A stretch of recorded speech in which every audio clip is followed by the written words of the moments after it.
Welcome to this story, one of the most unsettling cases ever noted in Colorado. Before we dive in, share in the comments where you're tuning in from and the exact time you started listening. It's always interesting to see the different places and hours of the day or night where these stories reach. The year was 1880, and Colorado was still a raw and unsettled land, a mixture of boom towns and abandoned camps where every wooden storefront leaned against the wind like a tired traveler. It was here, in the wide valleys and the thin mountain air, that a name already infamous across the frontier began to surface again: Billy the Kid. Though his legend is most closely tied to New Mexico, the echoes of the Lincoln County War spilled over into Colorado. Couriers, fugitives, and hired guns moved freely across the border, dragging stories with them like dust trailing behind a wagon wheel. Among them were whispers that Billy himself had found his way north, wounded but alive, carrying secrets that neither sheriff nor judge had yet uncovered. The records from the San Luis Valley courthouse are sparse, yet a clerk named Jonathan D. Elkins kept marginal notes that mention a boy of outlaw bearing near Antonito, 1880, seen in company with two strangers. Elkins wrote in a tight, slanting hand, adding, "They called him Henry, but none could miss the likeness to that kid of Lincoln County." Townsfolk at the time spoke with equal parts fear and curiosity. One rancher, Mrs. Caroline Ross, would later testify in a deposition. He was pale, with eyes that watched the door as though a noose waited outside. I would swear it was him, but who would listen to a woman when lawmen themselves could not catch him? The first weeks of his rumored stay were quiet, but a sense of unease settled like fog. A hired man vanished from a nearby farm, his croquet mallet found stuck in the earth beside. An abandoned house. Children whispered of someone pacing in the night, boots dragging across frozen ground. A minister, Reverend Josiah Black, spoke once from the pulpit about restless souls crossing state lines, leaving graves behind them. This was the stage set for a tale that would draw lawmen from New Mexico into Colorado's thin mountain towns. What followed, pieced together through county files, faded newspapers, and half-burned letters, was not the death we thought we knew, but another account entirely. The first confirmed trace comes from an entry in the Antonito Town Ledger, dated November 1880. The ledger notes, 3 men passing through, carrying little but horses, rifles, and suspicion. One of them, a youth described as slight and restless, signed his name as Henry Antrim, a name already known as one of Billy the Kid's aliases. This detail, though small, has lingered in debate among historians, especially those who study the aftermath of the Lincoln County War. The war had left behind a trail of broken alliances and restless survivors. Many fled northward into Colorado, where jurisdiction blurred and sheriffs were reluctant to chase men whose reputations preceded them. For locals, however, the boy's presence brought unease. Mrs. Ross, the rancher's wife, who later gave testimony, recalled how her neighbors began locking barns and boarding up windows at night. She described a peculiar fear in the town, as though they were living alongside a page from a newspaper.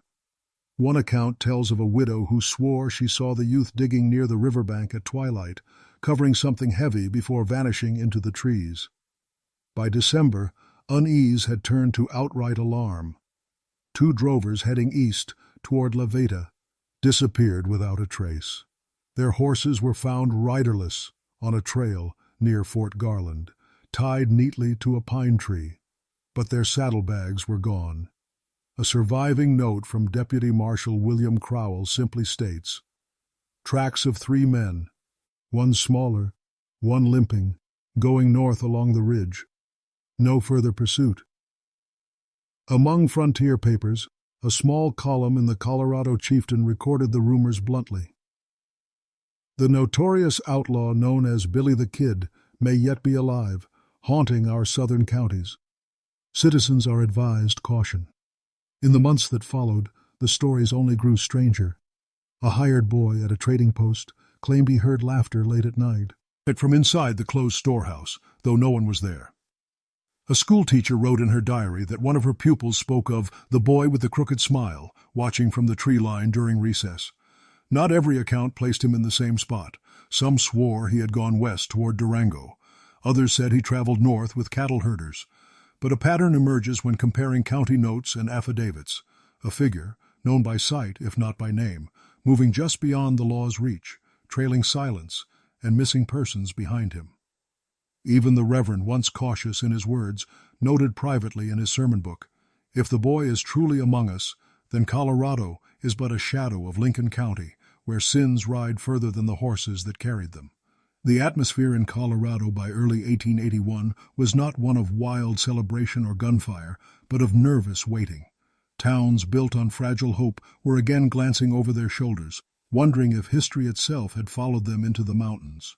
By the first thaw of 1881, the southern Colorado settlements were holding their breath. Winter had kept men indoors, but with spring came travel, and with it, more stories. A farmhand named Elias Boone disappeared near Conejos. His employer found the barn doors unlatched, tools scattered, and a set of boot prints leading out into the snow. They trailed north until they vanished into the thawing river. Boone's coat was later recovered downstream, heavy with mud, but no body ever surfaced.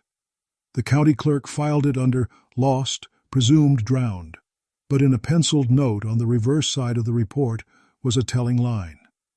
"Neighbors whisper kid again." The weight of rumor began to draw official eyes. Marshal James Carlisle from New Mexico Territory, a man familiar with the Lincoln County troubles, crossed into Colorado after word reached him of these disturbances. His reports, which survive in fragments, describe a boy matching Billy's likeness, carrying himself with the arrogance of youth, accompanied by men of ill repute. Carlisle noted he could not act without cooperation from Colorado sheriffs, but his words suggest a man convinced the outlaw had slipped the noose history later claimed caught him. The testimonies of townsfolk took on darker tones. A blacksmith, Amos Calder, swore under oath that 3 strangers entered his forge demanding repairs. One, the youth, stood silent, but watched him with what Calder called eyes that had seen more graves than birthdays. Another villager, Sarah Hammond, wrote in a letter to her sister, "There is a boy here who is not a boy. He carries shadows where his smile should be. The children dare one another to follow him, but none do." Newspapers toyed with the idea, but offered no confirmation. The Pueblo chieftain ran a brief column. "Reports from the south speak of a familiar outlaw. Some say it is only a ghost of the Lincoln Sea, Bounty War, but wagons go missing and travelers fail to arrive. The truth may be buried with the snowmelt." What is striking in the records is the consistency of small details.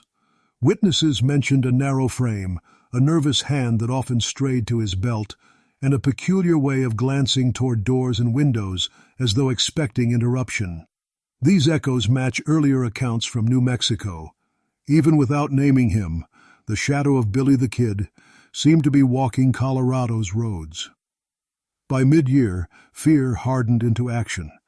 A meeting was called in Antonito's town hall, where citizens demanded a proper inquiry. Notes from that meeting mentioned the presence of Marshal Carlisle, who reminded them that Billy had once slipped entire posses in the Lincoln County hills. "If he is here," Carlisle warned, "he will not be caught by daylight." The townsfolk prayed he was mistaken. But behind closed doors, they began boarding windows, keeping lanterns lit, and sending children home early from school. Fear was now a daily presence, not a passing rumor. And soon enough, the first serious attempt to track him began. The search began quietly, almost cautiously. Sheriff Henry Malloy of Conejos County organized a small party of men. 2 deputies, a tracker named Silas Gray, and a volunteer from the town council. Their task was simple: follow the reports, ride the trails, and confirm whether the figure haunting their settlements was truly Billy the Kid, or merely another nameless drifter. The group set out along the Rio Grande corridor, moving north through thinning pines and the flat light of early summer. According to Sheriff Malloy's later affidavit, the tracker found boot prints of a smaller man riding with 2 larger companions, marks consistent with cattle thieves, but lighter, as though they traveled lean. A letter preserved in the Colorado Historical Society records notes what they found near Fort Garland. A deserted campfire, still smoldering, with 3 tin cups, one chipped badly at the rim. A fragment of cloth, striped in pattern, was lodged in the brush. The description matched the jacket reported earlier by the Antonito blacksmith. But then the trail went strange. Several witnesses gave conflicting accounts. One drover claimed the trio rode west into the San Juans. A rancher insisted they went north toward Pueblo. The sheriff's men debated, but each lead ended in contradiction. The young outlaw seemed to dissolve into rumor whenever someone approached too closely. Back in Antonito, unease grew sharper. A second disappearance was logged, this time a teacher named Thomas Yarrow, last seen walking home after dusk. His ledger book was discovered weeks later in the rafters of an abandoned barn, pages damp and warped, as though someone had hidden it in haste. Among the scribbled lessons was a half-written line. "They say he," followed by an inky smear trailing off the page. Marshal Carlyle, still present in the county, took this as confirmation of his suspicions. He told, "A gathering at the courthouse. Mark my words, if this is not the kid, it is a ghost bred from the same war. Either way, it walks with blood in its boots." The story might have ended there as another unsolved thread of frontier life, but the investigation deepened. The sheriff, pressed by frightened townsfolk, expanded his search party. They scoured abandoned homesteads, checked stage stops, even questioned miners moving through on their way to Leadville. One testimony stands out. A miner named Caleb Finch swore that he encountered a youth with sharp eyes in a tavern near Alamosa. Finch said the boy never gave his name but asked too many questions about the sheriff's men. "He smiled only once," Finch recalled, "when I told him the posse rode east. Then he walked into the night like a shadow that had chosen its direction." Whether Finch met Billy the Kid himself or simply the echo of his legend remains unresolved. Yet in those months of 1881, the fear was real, the missing names were real, and the tension in Colorado was tightening into something inevitable. By late summer of 1881, the tension in the valley had shifted from rumor to evidence. Sheriff Malloy's men, weary from weeks of fruitless trails, stumbled upon something that would linger in county notes for decades. Near an abandoned homestead south of La Jara, they found disturbed earth, 2 narrow mounds hastily covered with boot tracks circling in the mud. The report, preserved in brittle handwriting, is sparse. Soil loose, 2 depressions, no markers, crows gathered. The sheriff ordered one of the graves opened. What they uncovered was grim, yet carefully staged. Inside lay the remains of a man in travel clothes, pockets stripped, boots removed. The body showed no clear wounds, only the stiffness of time. The second mound was left unopened, at the insistence of a deputy who refused to continue. A ledger fragment was also found in the abandoned homestead. Though water-damaged, a single phrase remained legible. "Paid by H. Antrim." The name, or rather the alias, was unmistakable. Newspapers touched lightly on the story, avoiding details but stirring fears. The Pueblo chieftain noted, "Unsettling discoveries in the southern counties may suggest the presence of men tied to the outlaw traditions of New Mexico." The Denver Tribune was blunter. "Billy rides again, and Colorado trembles." Marshal Carlyle's surviving notes remark on the find. "This is no mere drifter. If it is not the kid himself, then he has imitators trained in his shadow. Either way, graves are filling." His words echo the long reach of the Lincoln County War, a conflict whose combatants had scattered across the frontier, leaving wreckage in their wake. Locals began to avoid the homestead entirely.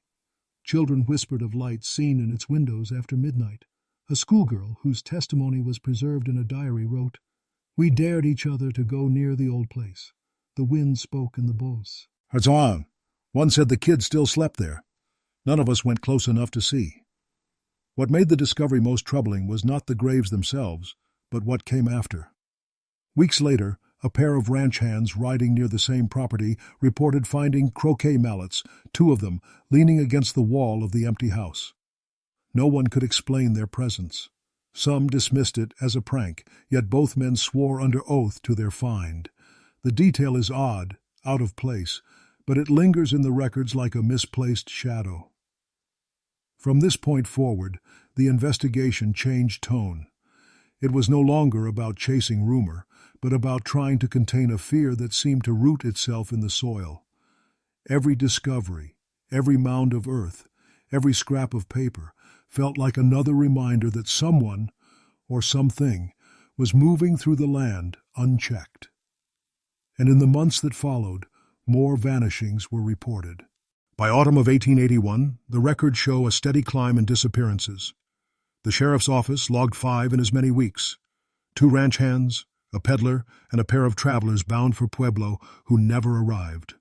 Their absence stirred not only local fears, but also disputes among the men tasked with keeping order.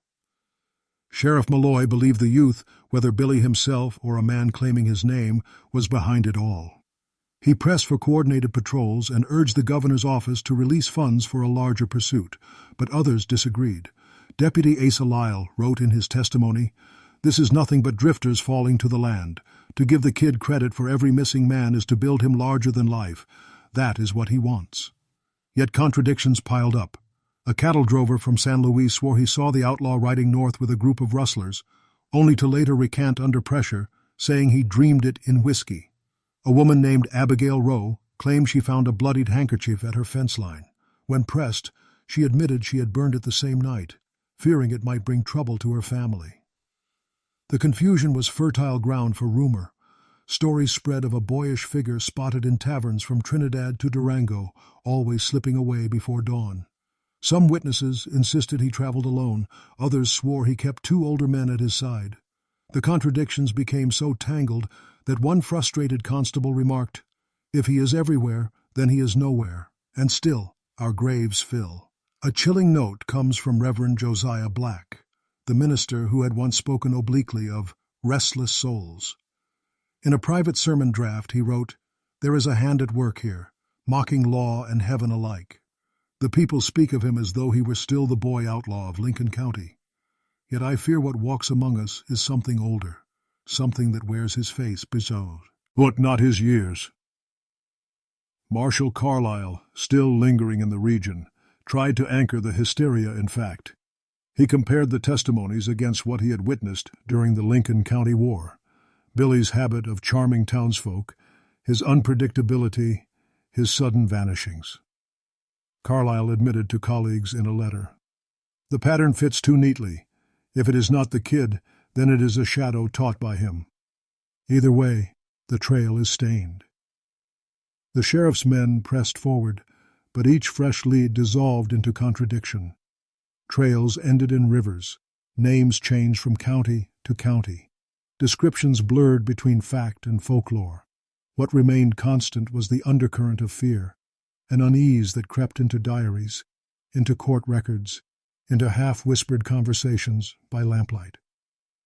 By winter, Colorado's frontier towns felt caught between 2 truths: the official record, which named Billy the Kid as dead in New Mexico, and the lived experience of their own missing neighbors, which suggested otherwise. It was in this tension that the case began to darken further. For the next discovery was not a missing man, but something left behind, half buried in the soil, as though mocking the lawman who hunted him. The winter of 1881 brought storms that buried whole trails under drifts, yet it also revealed things the snow had hidden. In January, a rancher near Manassas uncovered a half-collapsed root cellar while clearing debris after a storm. Inside, he found not food or tools, but belongings scattered in a way that suggested sudden departure or deliberate abandonment.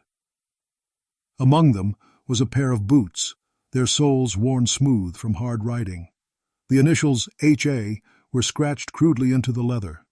There was also a small ledger, damp and half-eaten by mold, but fragments remained legible. One entry read, "Paid to Ross family, Antonito." Another, more cryptic, noted, "2 gone, no return." Sheriff Malloy's men inspected the site and recorded the items, though their official notes are strangely brief, almost reluctant. Boots of small size, ledger fragments, no further items of interest. Yet in the margins of one deputy's copy, a line was scrawled, "Belongs to the kid, no doubt." Folklore built quickly around the cellar. Locals whispered that voices could be heard from within, even after it was sealed again. A group of boys claimed they saw lantern light flicker below ground when they dared each other to return at night. The sheriff dismissed it as childish fancy, but the story clung to the community.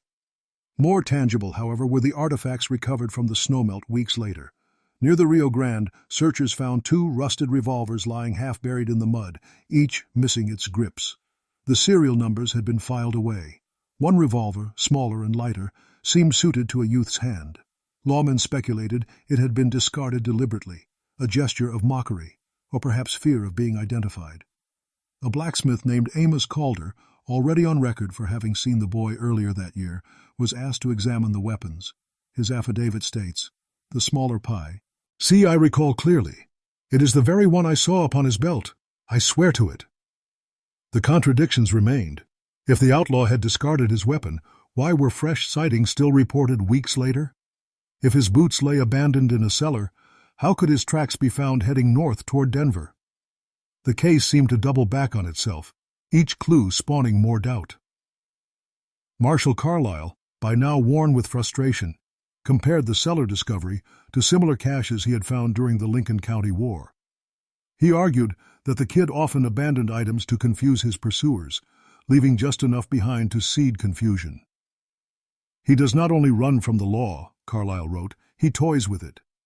Yet others whispered of something stranger, that perhaps the artifacts were left not by a boy at all, but by those who wanted to wear his shadow, to keep fear alive.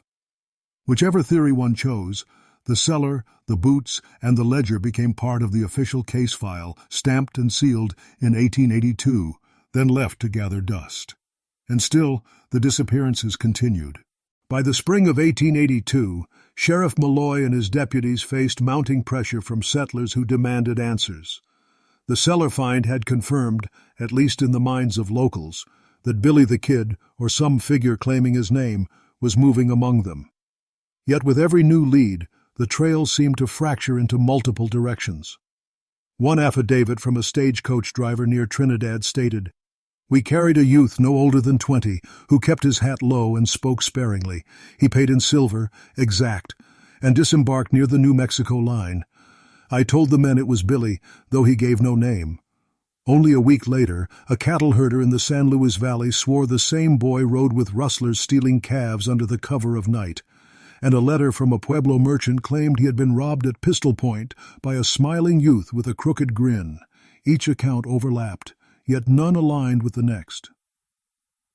The Denver Tribune seized upon the confusion, publishing a sensational piece titled, "The Kid at Large in Colorado, Lawmen Powerless."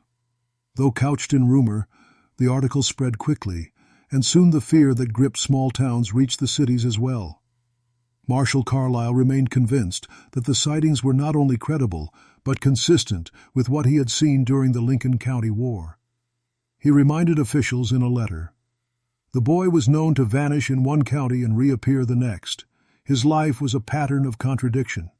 To dismiss these reports as hysteria is to forget that we are chasing a man who made an art of being uncatchable." Yet skepticism grew within the ranks. Deputy Asa Lyle, who had long doubted, noted bitterly, "Every youth with a hat becomes Billy in these parts. If we keep at this, Colorado will be nothing but kid sightings from border to border." The strain deepened as disappearances continued. A prospector named Horace Pike Fee vanished on the road between Alamosa and Fort Garland.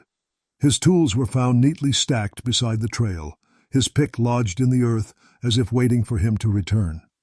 A farmer, writing in his diary, recalled the unease of the time. "Men vanish as though the land itself swallows them, and always in whispers it is said the kid passed through first."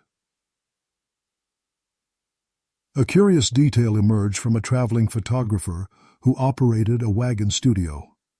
He claimed that in the spring of 1882, a young man with sharp features posed for a portrait in Antonito, paying extra to ensure no copies were displayed publicly. The plate, however, was later destroyed when the wagon caught fire. The photographer's testimony survives only in a letter to his brother, where he wrote, "If it was not the kid, Then I swear it was his ghost, come to sit before my lens. The web of accounts stretched even further. Reports trickled in from Durango, from Santa Fe, even as far as Dodge City. Each insisted Billy had been there only days prior. The impossibility of it all drove lawmen to frustration, but it also cemented the outlaw's presence in the imagination of the frontier. By mid-1882, Colorado found itself divided. Some insisted the outlaw had died in New Mexico, just as the records claimed. Others whispered that his true end was being written in their valleys and mountains, in missing names and disturbed earth. And then came the most unsettling testimony of all, from a child who swore she saw him in her own yard, watching silently at dusk. The account comes from the diary of a schoolteacher named Margaret Ellison, preserved in fragments at the Colorado Historical Society. In April of 1882, she recorded that one of her pupils, a girl no older than 9, arrived at class pale and silent. When asked what troubled her, the child whispered that the boy with the crooked smile had been standing in her family's yard at dusk, watching from beneath a wide-brimmed hat. Ellison, disturbed by the detail, pressed further. The girl described him as thin, his hands resting near his belt, his eyes like winter. When her father went outside moments later, no one was there, though the dirt by the fence showed clear footprints. The teacher noted, "The child has no reason to invent this. It is said already among the families that he passes unseen, yet the children see him first." This testimony spread rapidly, fueled by the unease already hanging over Antonito. Mothers kept their children indoors after sunset. Farmers began carrying rifles even when tending to chores in their own yards. The sheriff tried to quell the panic, dismissing the girl's story as a child's fancy. But privately, he wrote in his report, "The detail of the smile matches 3 earlier accounts. I cannot ignore it." Other reports soon followed. A pair of boys claimed they saw a figure watching from the tree line as they played near the schoolyard. An elderly woman swore she heard someone whistling outside her window in the dead of night, though her sons found nothing when they searched. Each story by itself might have been dismissed.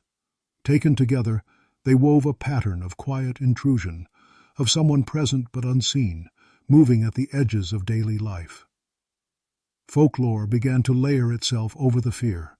Some claimed the outlaw was cursed, unable to rest after the killings of the Lincoln County War. Others said he sought vengeance against those who denied him sanctuary. One whispered theory even suggested that more than one man had taken up his name, wearing the mask of Billy the Kid, to spread dread and gain protection from fear itself. Marshall Carlyle viewed the testimonies differently. To him, they were proof of the boy's survival.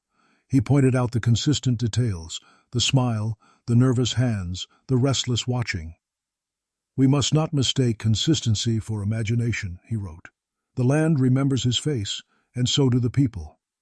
The case files from this period are filled with contradictions, yet one detail stands firm. The community lived as though the outlaw walked among them. Families bolted doors, ministers spoke of shadows, and every stranger's arrival was questioned. The very act of living had turned into a wary watch for a figure who might never appear, but whose presence was felt nonetheless.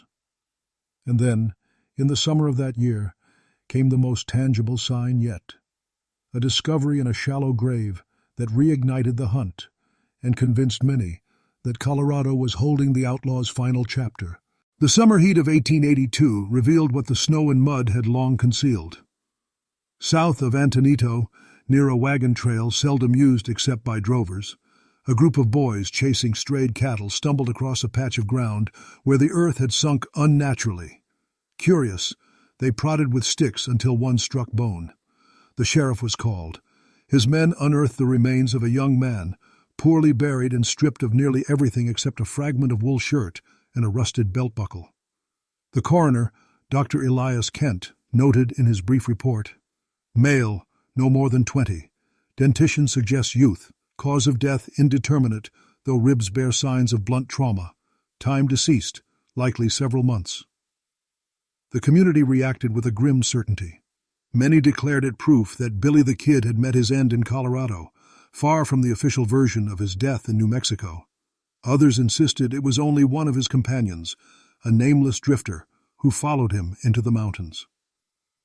What made the discovery most unsettling was an object found lodged in the soil beside the body, a tarnished silver coin, pierced through its center as if worn on a string. The sheriff logged it simply as personal token, but townsfolk swore the outlaw had carried such a coin as a charm. Whether truth or rumor, the detail tied the body inexorably to the legend. The grave reignited old debates. The Denver Tribune ran the headline, "Kid's Corpse, Found in Colorado," while the Pueblo chieftain struck a cautious note, "Remains may belong to one of his band." Even as officials argued, the public imagination decided. For many, the outlaw had died not in New Mexico, but here in Colorado's soil. Yet the investigation grew murkier. Sheriff Malloy admitted privately that no identifying papers were found, no weapon, no certainty. In his later affidavit, he confessed, "We buried him proper, but I cannot sweet." Or it was the kid. The people wanted an end, so I let them believe it. Folklore, however, refused closure. Some swore that within weeks of the burial, a boyish figure was seen again on the road to Alamosa, laughing as he vanished into the cottonwoods. A storekeeper claimed he sold cartridges to a youth who matched the description almost exactly. The contradictions only deepened the unease. Marshal Carlyle, nearing the end of his patience, wrote a final report before departing the territory. Whether dead or alive, the kid has accomplished what few men ever manage. He lives in two places at once, in the grave and in the minds of those who swear they still see him. The Lincoln County War is not over. Its ghost rides on. The shallow grave was filled again, marked only by a plain wooden cross. Over time, the cross itself rotted, leaving nothing but unmarked earth. Yet the story clung to the valley, and with each telling, the line between fact and folklore blurred further. And still, the disappearances had not stopped. After the shallow grave was filled, many in Antonito hoped the matter was closed. The townsfolk wanted to believe the outlaw's shadow no longer stalked their valleys. But within weeks, more unsettling threads appeared, pulling the story wider than Colorado's borders. The sheriff's men tried to follow up on earlier sightings, only to find their suspects gone. A man known locally as Matthew Crane, thought to be one of the youth's companions, abandoned his cabin without warning. Neighbors reported seeing his hearth cold, his livestock untended. Days later, a note surfaced in the dirt floor of the cabin, just 3 words scrawled in charcoal: "He rides north." Other suspects melted into anonymity, adopting new names or vanishing into mining camps where record-keeping was scant. One deputy swore he saw a familiar figure working under the alias James Howard near Silverton, only for the man to disappear before he could be questioned. What lent the case a further edge of mystery were journals that began to resurface. In 1883, a prospector's trunk sold at auction in Pueblo was found to contain several loose pages. Among rambling notes on ore veins and debts was a fragment written in another hand. "Billy lives. He pays in silver and asks no questions. He smiles when you look too close." The trunk's provenance remains uncertain, but the detail echoed stories from Antonito, tying the ghost of the kid to men passing far beyond the original county line. Newspapers were quick to seize the material. The Rocky Mountain News ran a piece suggesting the outlaw had fled Colorado entirely, moving under aliases through the territories, leaving graves behind him as he went. Others speculated he was never in Colorado at all, that the sightings were a contagion of imagination born from the Lincoln County War's infamy. Yet private testimony told a different story. In the diary of Reverend Black, already known for his cryptic reflections, a later entry stands out. The children still whisper his name. "A girl asked me if men can live in 2 bodies at once. I gave her no answer." The investigation faltered. Files grew thinner. Deputies turned their attention to cattle theft and land disputes, and Sheriff Malloy himself retired within 2 years, leaving behind a stack of unfinished affidavits. But the story did not retire with him. Reports of the outlaw's likeness appeared in Kansas, in Texas, even in Wyoming camps. Some were surely impostors, men borrowing a name to instill fear. Yet too many details matched: the crooked smile, the restless eyes, the nervous hand near the belt. By the mid-1880s, Colorado's role in the story was reduced to whispers and weathered notes, but the valley still carried the weight of it. Families spoke of graves that should never have been dug, of ledgers that carried the wrong name, of a youth who may have ended there, or may have ridden on forever. And as time passed, professors and newspapermen began to revisit the case, combing through surviving records in search of clarity. Instead, they found only more contradictions, more silences, and more shadows. By the late 1880s, the frontier towns of southern Colorado had begun to settle into quieter rhythms. Rail lines stretched further, homesteads multiplied, and the raw violence of earlier years seemed to dull into memory. Yet the story of the kid lingered, half-buried, waiting for any spark to bring it back to life. One such spark was fire. In 1889, the Conejos County Courthouse suffered a blaze that consumed a portion of its records. The official statement blamed a faulty stove, but many in Antonito believed something more deliberate had occurred. Among the lost files were affidavits, ledgers, and witness notes connected to the outlaw's presence in Colorado. Surviving clerks later admitted that pages of interest had gone missing even before the fire, borrowed by men who never returned them. This destruction left only scattered fragments in private hands, diaries, family letters, a handful of testimonies stored in trunks and attics. In the absence of official record, folklore filled the void.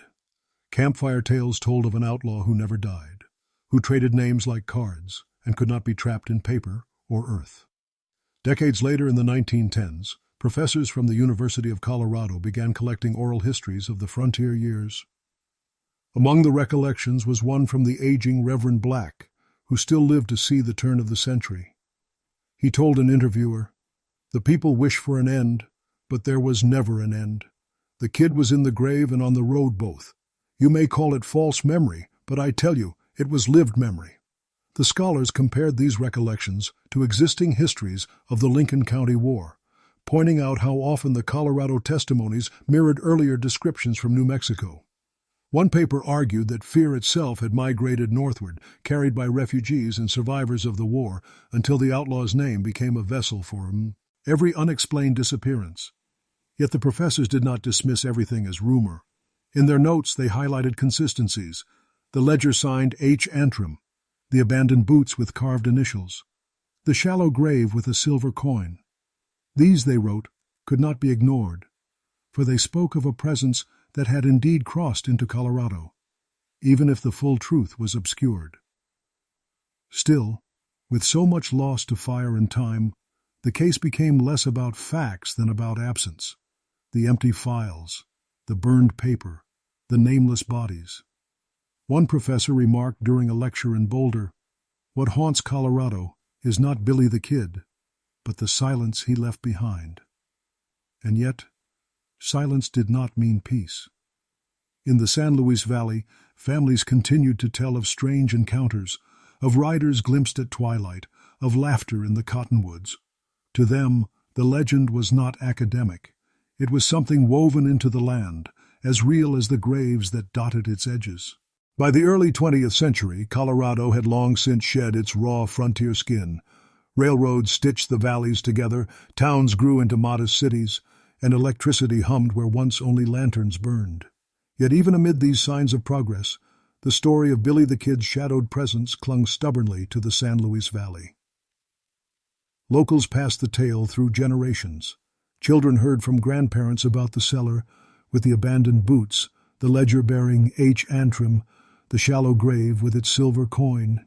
These stories were retold not as distant folklore, but as uneasy family history. Farmers would still point toward certain fields and say, "That's where he was seen, that's where the law dug." Hikers and travelers added their own chapters. In 1924, a party of surveyors camping near Antonito reported hearing footsteps circling their tents at night, though no tracks were found in the morning frost. One man swore he saw the outline of a boyish figure against the tree line, tipping a hat before vanishing into shadow. His affidavit, filed years later with the Historical Society, describes the encounter in plain words. It was not dream nor drink. The land carried someone with it that night. Academics, too, returned to the subject. A historian named Dr. Ruth Garland wrote in the 1930s that Colorado's oral traditions contained more consistency than coincidence. She argued that the state preserved its own version of the outlaw's fate, one that rivaled the official New Mexico narrative. In her lectures, she often referenced the Lincoln County War as the seedbed of such persistent legends, noting, "Conflict births myths, but myths do not travel without roots. Something real crossed into Colorado. What it was, we may never know." Not all believed. Many dismissed the accounts as romantic embellishments, ghost stories carried by families eager to connect them. Bows to history. Skeptics noted the absence of verifiable documents, the fire that destroyed county files, and the impossibility of a man being alive in two places at once. Yet even skeptics admitted the persistence of detail was striking. The crooked smile, the nervous hands, the habit of watching from the margins. In the valley itself, memory refused to fade. Children still dared one another to approach the ruins of the old homestead, where it was said the mallets leaned once against the wall. Hunters swore they heard laughter echoing through the cottonwoods without a source. A rancher's widow claimed she woke to find bootprints circling her house in the snow, vanishing into the river without a trace of entry or exit. Whether these were echoes of the past, fabrications of the present, or something stranger, they renewed the same question that had haunted Colorado since 1880. Did Billy the Kid truly meet his end here, or had his story fractured into something larger than fact? And in the decades that followed, the whispers only seemed to grow louder. By the 1950s, nearly three-quarters of a century had passed since the events in Antonito and La Jara. The West had become nostalgic, romanticized in books and films, but in the San Luis Valley, the memory of Billy the Kid carried a darker tone.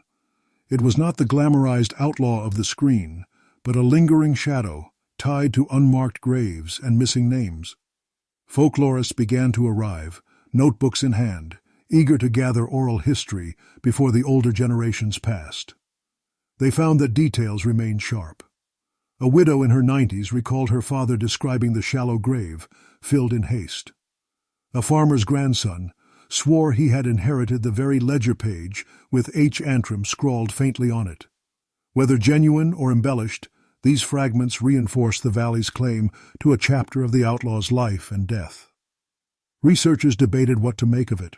Some argued the entire tale was folklore, born from Colorado's desire to share in the infamy of the Lincoln County War. Others, more cautious, noted that too many testimonies contained consistent, era-plausible details: the boots, the coin, the cellar.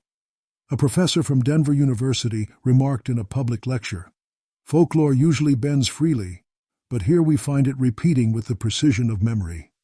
The community itself treated the sites with wary respect. Children were told not to play near the homestead ruins. Hunters avoided the thickets by the Rio Grande where disturbed earth had once been noted. A traveling preacher in 1961 recorded in his journal, "The people avoid certain fields not for snakes or water, but for memory. They speak of it softly, as though to name it aloud might bring the boy back." Mid-century also saw a curious wave of sightings. In 1957, a hiker reported meeting a gaunt youth near dusk in the foothills, dressed oddly, out of time. When the hiker looked back moments later, the figure was gone, leaving no tracks in the dust.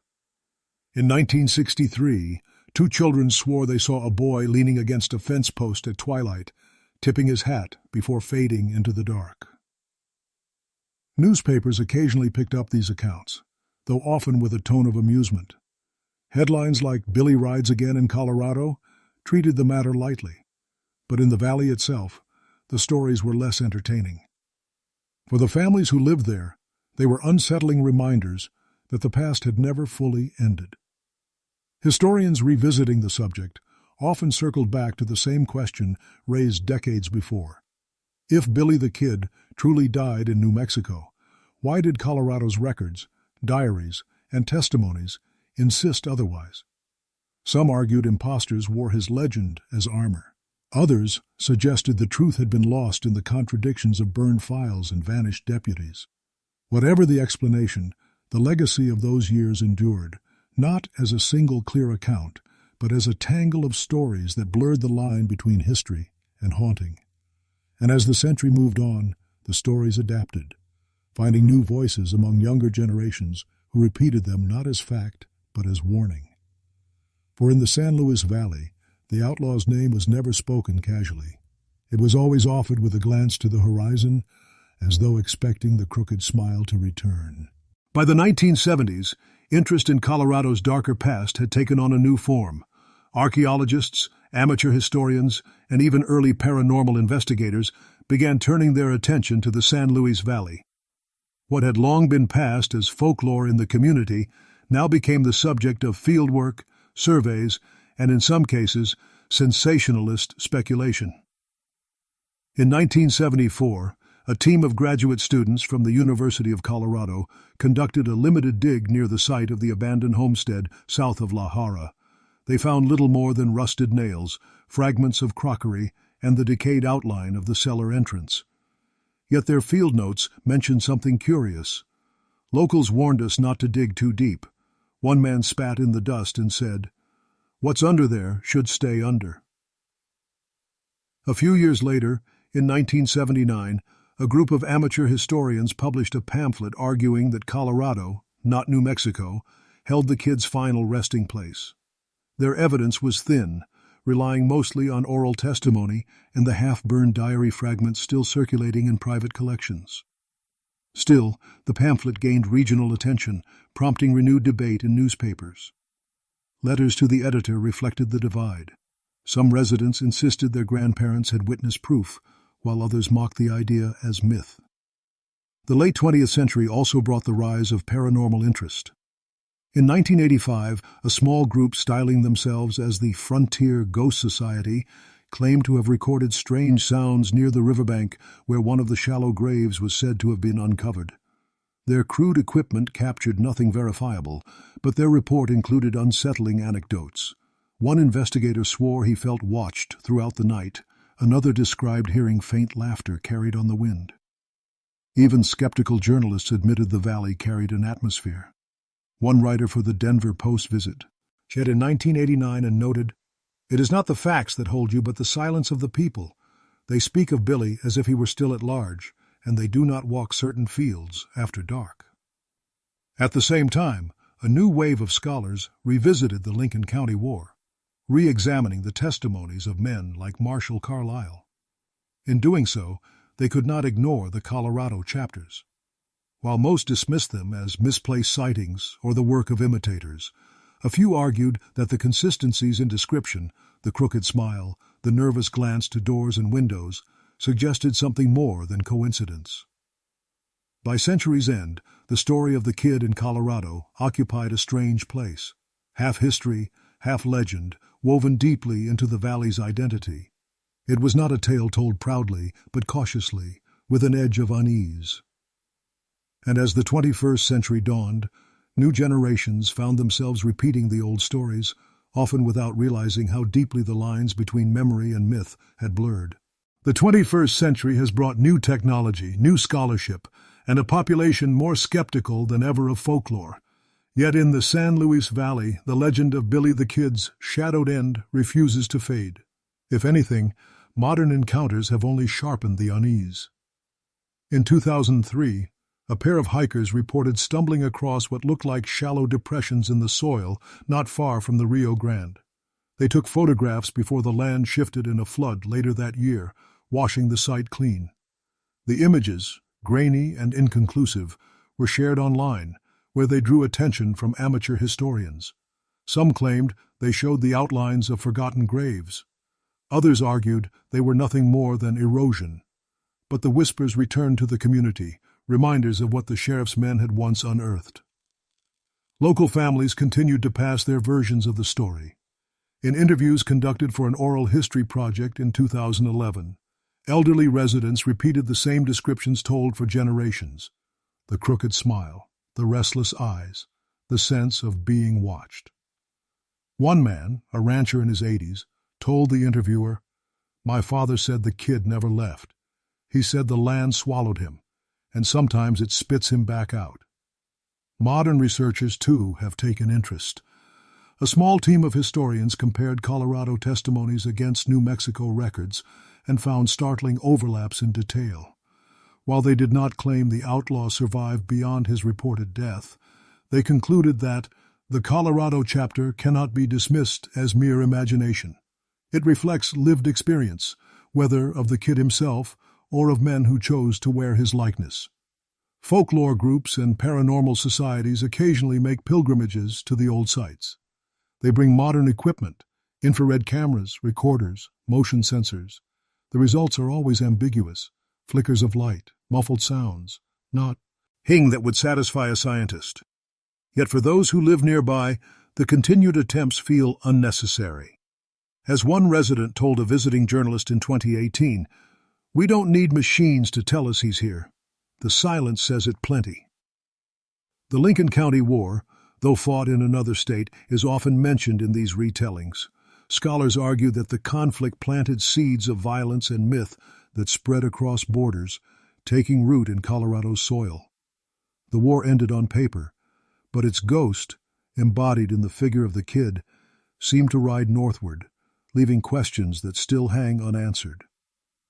What remains most striking today is how the valley itself resists closure.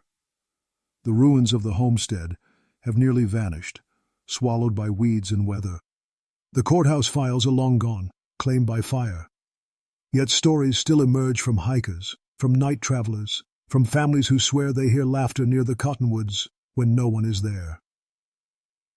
The frontier may have ended, but the case file never closed. As the years pass, the kid's supposed presence in Colorado has taken on a dual life, half history, half haunting. For scholars, it remains a puzzle of conflicting testimonies and burned records. For locals, it is less an academic problem than a living memory, something woven into the soil, as natural as the wind that sweeps the valley. In recent decades, researchers have tried to anchor the legend with new methods. Genealogists have traced families linked to the Antonito settlers, hoping for letters or diaries tucked away in forgotten trunks. Archaeologists have walked the old properties with ground-scanning equipment, searching for voids beneath the earth where cellars once stood. Historians have compared affidavits from the 1880s with newspapers, cross-checking dates and names. The result has been a strange balance. Nothing conclusive, yet nothing that disproves the old accounts either. Folklorists point to how the Colorado testimonies echo those from New Mexico during the Lincoln County War. The nervous glances, the crooked smile, the boy who seemed both youthful and weary. They argue that fear travels in stories, and stories shape what people see. Still, others insist there is more than psychology at work, that the land itself carries something unresolved, something that returns in footsteps around tents, in boot prints circling houses, in laughter from the cottonwoods. The legend has even influenced how the community views its own history. Sites where artifacts once surfaced, the cellar, the shallow grave, are avoided not out of superstition alone, but out of respect. Families speak softly of the outlaw as though he were a neighbor who still walks the roads. And every generation adds new layers. Hikers with photographs of strange depressions, children who insist they saw a boy at the fence line, researchers who admit they felt uneasy while cataloging diaries. Debate has reached far beyond the valley. Articles in national papers, books on frontier violence, even late-night radio shows return to the question, did Billy the Kid truly end in Colorado? Was the grave in New Mexico a false conclusion, while his real fate was buried in Colorado's soil? Or did his legend fracture so completely that he became both dead and alive, depending on which border you stood upon? Marshall Carlyle's words still resonate, even after more than a century. He lives in two places at once, in the grave and in the minds of those who swear they still see him. It is that doubleness that makes the case so enduring. It is less about proving whether the kid rode into Colorado and more about how the valley remembers him, how memory itself refuses to settle. And still, as night falls on the San Luis Valley, some insist the crooked smile lingers, just beyond the reach of... The San Luis Valley rests today much as it did in the 1880s, wide, quiet, and watchful. The railroads hum, towns endure, and the frontier has long since given way to highways and electric lights. Yet, in the margins, where weeds choke the ruins of old homesteads and the river bends through cottonwoods, the past still stirs. No marker stands for the cellar where the boots were found. No plaque recalls the shallow grave with the silver coin. The courthouse fire erased what little certainty there was, and the men who once hunted the outlaw are dust themselves. But the memory persists, stronger than paper, carried in whispers that move from porch to porch, campfire to campfire. Hikers still report a presence. Some say they feel watched in the valley at dusk, as if someone lingers just beyond sight. Others swear they've heard faint laughter when no one else was near. A few tell of boot prints that begin in the middle of a field, circle a house, and vanish into the earth.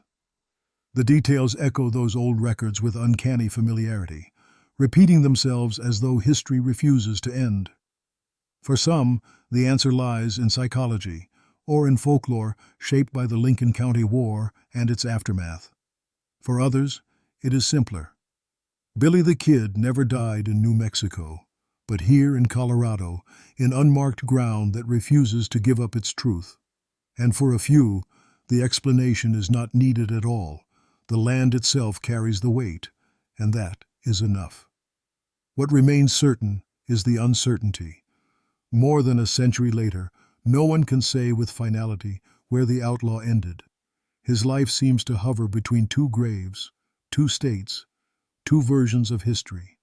And in that space of doubt, his shadow continues to walk. So when the wind shifts across the San Luis Valley and the cottonwoods rustle after dark, some swear the crooked smile is still there, just out of reach. A boy outlaw, both alive and gone, forever unsettling the place where his story refuses to rest.